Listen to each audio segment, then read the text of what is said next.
For a recent live stream about podcasting related tools, I decided to build a podcast version of my blog. You can watch the video embedded on the blog post. Why would I want a podcast of my blog? You can embed an MP3 in most blogging software and it will play just fine. So setting up a whole podcast feed for your blog might be overkill. But once I tried embedding an audio recording of a blog post, it felt weird to not be able to subscribe to just the audio recordings. It's probably because I spend my day in podcast editing work for clients that my brain is wired this way, so your mileage may vary. Wait, you haven't recorded audio for all your blog posts. Now, I'm not sure why this is turning into an FAQ of questions nobody has asked yet, frequently or otherwise, but let's run with it. First of all, I'm not going to go back to the archives and record for all 1,000 plus blog posts I've got. Maybe I'll do an AI version someday. And I won't record audio for every future blog post.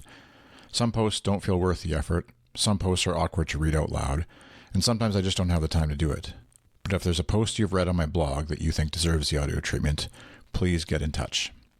Subscribe to my blog's podcast.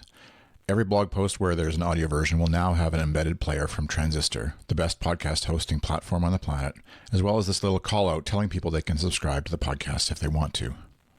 You listeners of the podcast right now obviously already know this because you're listening to this right now. The video. As promised, here's a longer walkthrough video of how I set up the podcast feed for my blog with Transistor. Please note, this isn't a tutorial on how to record audio for the podcast, just a tutorial on how to set it up as a podcast.